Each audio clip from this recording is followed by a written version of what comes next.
E é isso aí, meus caros. Hoje é dia de festa, grande dia para a criminalidade. É isso mesmo. Pessoal, ontem o Senado ele cassou 18 vetos da lei de abuso de autoridade que tinham sido efetuados pelo presidente Jair Bolsonaro. 18 vetos. Há algumas semanas eu gravei aqui um vídeo para vocês, uma aula explicando ponto a ponto dos artigos dos crimes vetados pelo presidente Bolsonaro na lei de abuso de autoridade. E todos esses vetos, ao nosso ver, muito positivos, foram corretos. Claro, o Congresso Nacional, ele se uniu, a criminalidade se uniu, fez lobby, fez pressão. O senador, presidente do Senado, Davi Alcolumbre, correu ali para pautar essa questão da lei de abuso de autoridade e 18 vetos foram cassados. Isso significa que 10 crimes que o presidente Bolsonaro havia vetado foram colocados novamente na lei de abuso de autoridade e agora definitivamente não tem mais para onde correr. E eu vou explicar para vocês rapidamente as repercussões disso, mas foi uma grande derrota da população, uma grande derrota daqueles que trabalham incansavelmente no combate não só à corrupção, mas da criminalidade em geral. Vocês vão perceber que isso vai gerar um efeito cascata. Todo criminoso ele vai ser beneficiado. Na verdade, a gente vai perceber que esses crimes novos agora serão instrumentos nas mãos de delinquentes para pressionar aqueles que atuam na persecução penal, para pressionar juízes, promotores, delegados, policiais, enfim, todo mundo que trabalha ali no combate à criminalidade. E a população estava subindo a hashtag lá justamente para permanecer os vetos do presidente Bolsonaro. Mas, claro, o que a população quer e o que o Congresso quer são interesses completamente opostos.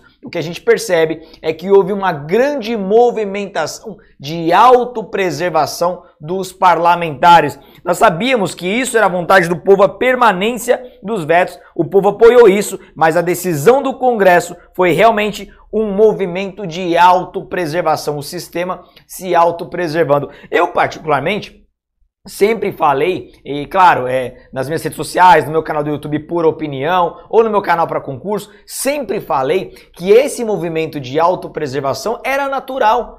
Muito se falava num crime organizado paralelo ao Estado, um Estado paralelo da criminalidade. Balela, o crime organizado já está infiltrado no Estado. E a gente sabe que em grandes camadas, inclusive do Poder Judiciário, nós sabemos que em grandes camadas dos parlamentares, onde a criminalidade legisla em causa própria e geralmente para abafar a própria Operação Lava Jato, dentre outras operações de combate à corrupção. O problema é que essa medida completamente irresponsável, além de atingir a Lava Jato diretamente, vai atingir os crimes que acontecem no seu município, no seu bairro, criminalidade comum. Hoje o crime faz festa justamente por isso. Eles ganharam 10 instrumentos para imputar aos juízes, promotores, todos aqueles agentes de combate ao crime, uma pressão a mais para alcançar a impunidade. Eu vou trazer aspectos práticos, mas eu vou abrir um parênteses aqui porque chamou muito a atenção a opinião do novo PGR, Augusto Aras, aí indicado e nomeado pelo presidente Jair Bolsonaro. Por quê? Augusto Aras, que já vem sendo conhecido por falar o que todo mundo quer ouvir, ele vai falar com o Senado, fala o que eles querem ouvir. Vai falar com o STF, fala o que querem ouvir. Vai falar com o Bolsonaro, fala o que quer ouvir. Ele fala o que todo mundo quer ouvir. E na sabatina no Senado, é bom contextualizar. Quando foi sabatinado pelo Senado, e, cara, o Senado tinha acabado de cassar os vetos, alguns vetos do presidente Bolsonaro, ele disse o que o Senado queria ouvir. Abre aspas. Acredito que temos no Brasil uma lei de abuso de autoridade que pode alcançar sim a finalidade social a que se dirige a norma e pode sim produzir bom efeito. Olha que loucura. Porque é preciso que quem trate com a coisa pública tenha respeito devido ao cidadão. A questão aqui é respeito ao cidadão. E justamente em posição contrária aos procuradores, aos promotores de justiça, aos juízes, aos delegados, Augusto Aras apoia, defende a nova lei de abuso de autoridade na íntegra. Eu quero apontar para vocês apenas 3 exemplos. 3 crimes, apenas 3, foram muito mais, foram 10, mas apenas 3 crimes e as pesadíssimas repercussões que isso irá naturalmente gerar na prática no mundo da criminalidade.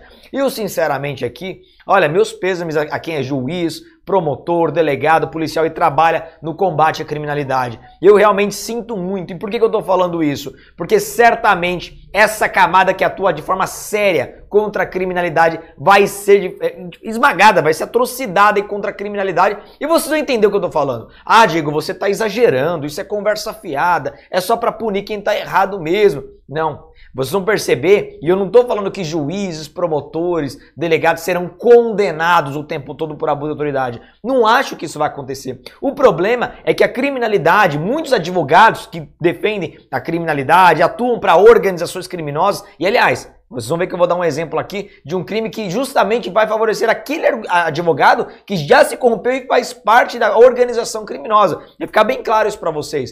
Mas esses advogados, eles vão ficar toda hora imputando abuso de autoridade contra as autoridades, contra agentes de segurança pública, justamente para sufocá-los. Imagine você, juiz, promotor, que começa a receber uma chuva ali de boletim de ocorrência, acusações de abuso de autoridade, tendo que parar o que está fazendo para ficar contratando advogado para se defender dessas acusações.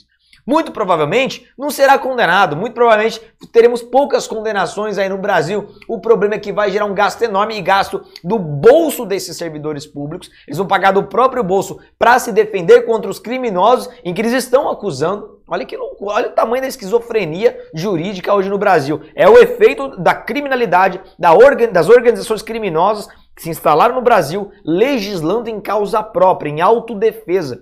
Então imagine, isso vai gerar naturalmente um enorme desestímulo em nossas autoridades. Muitos juízes vão ficar com medo de mandar prender criminosos, muitos promotores vão ficar com medo de acusar, muitos policiais vão ficar com medo de prender criminoso, justamente para evitar aí responder amanhã pelo delito de abuso de autoridade. Vou evitar cumprir os seus papéis. Vão ficar praticamente num beco sem saída. Vai ser muito mais cômodo não fazer nada nesse país. Vocês vão entender o que eu estou falando, eu vou dar apenas 3 exemplos e o primeiro está aqui. Um dos crimes que voltou à lei de abuso de autoridade graças à cassação do veto. Decretar medida de privação da liberdade em, olha que expressão aberta, em manifesta desconformidade com as hipóteses legais. Detenção de 1 a 4 anos e multa. Essa é para o juiz. O juiz que decretar uma prisão preventiva, uma prisão no curso do processo, sem ter preenchido os requisitos legais, responderá por abuso de autoridade. Diego, mas quem vai dizer quais são ou não os requisitos legais, se eles foram ou não preenchidos? Os próprios requisitos legais estão lá no Código de Processo Penal e eles são vagos, eles são passíveis de uma valoração de juízes, de desembargadores, ou seja, vamos para a prática.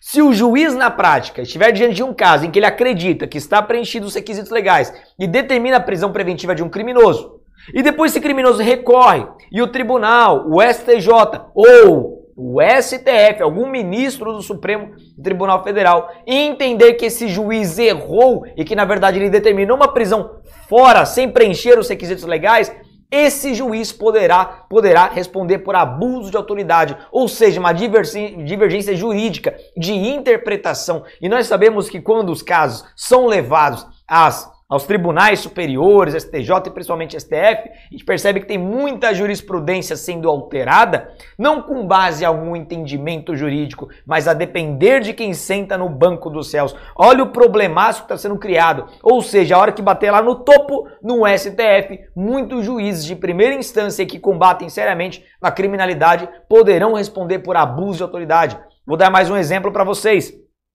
Olha o artigo 16 que voltou também. Deixar de identificar-se ou identificar-se falsamente ao preso. É o policial se identificando ao preso, por ocasião de sua captura ou quando deva fazê-lo durante sua detenção ou prisão. Pena, detenção de 6 meses a 2 anos e multa. E o parágrafo único incorre na mesma pena quem, como responsável por interrogatório em sede de procedimento investigatório de infração penal, deixa de identificar-se ao preso ou atribui a si mesmo falsa identidade, cargo ou função. Em outras palavras, toda vez que o policial for realizar uma prisão, prisão flagrante que seja, ele vai ter que se identificar ao preso. Olha, senhor preso, o meu nome é João da Silva, eu sou sargento da polícia, eu sou delegado da polícia. Olha que loucura! Naturalmente está expondo os policiais a se identificar à criminalidade. Claro, esse criminoso em ato de vingança amanhã, ele pode justamente pesquisar esse policial, ir atrás e se vingar, e praticar um ato de represália, ameaçar a família. Então percebam que a criminalidade ganha tentáculos no Estado hoje justamente para pressionar, justamente para intimidar, para, de repente, até causar crimes, atingir a família desses policiais para intimidá-los no combate à criminalidade. Isso aqui é uma loucura, uma loucura. Eu vou deixar mais um exemplo para vocês aí, justamente para fomentar ainda mais a indignação. Veja, olha o artigo 20. Impedir, sem justa causa, a entrevista pessoal e reservada do preso com seu advogado. Detenção de 6 meses a 2 anos e multa. Mas, Diego, peraí, eu sei que é um direito do preso ter contato direto com seu advogado em particular. Sim, é direito. E se é violado, já cabe mandado de segurança. Agora, quando você inverte a ótica e imputa a um policial abuso de autoridade porque ele possivelmente obstruiu esse direito, é uma grande desproporção de ótica. Vou explicar por quê. Tem muito advogado, não quero generalizar, mas a gente sabe que a realidade é essa. Tem muitos advogados que eles acabam ingressando na organização criminosa. Eles viram verdadeiros mensageiros. São advogados que carregam mala de propina. São advogados que entram na cadeia justamente por esse direito, esse privilégio que a lei lhes confere para passar recado do crime organizado, para levar recado. Então hoje um advogado que é peão do crime, que é um mero mensageiro da organização criminosa e entra e sai da cadeia a hora que quiser, se ele for impedido, ainda que exista a suspeita de que ele é um membro da organização criminosa, aquela autoridade que o impediu responderá por abuso de autoridade. Meus caros, a lei de abuso de autoridade, como eu falei anteriormente, antes do presidente apresentar os vetos, era um verdadeiro cavalo de Troia. Ela vinha ali com bons artigos, bons crimes, inclusive, algumas inovações, alguns avanços na legislação penal, mas dentro dela algumas contaminações que fortaleceriam a organização criminosa ou a criminalidade de rua, os crimes comuns que acontecem aí no seu bairro, que acontecem no dia a dia. Com os vetos do presidente Bolsonaro, beleza, toda aquela erva daninha foi retirada. Agora, com a cassação de 18 vetos, ou seja, com a recolocação de 10 crimes nefastos aí na lei de abuso de autoridade e agora de forma permanente, agora eu tenho a dizer a vocês, e eu só trouxe alguns exemplos, há diversos outros, hoje é dia de festa para a criminalidade.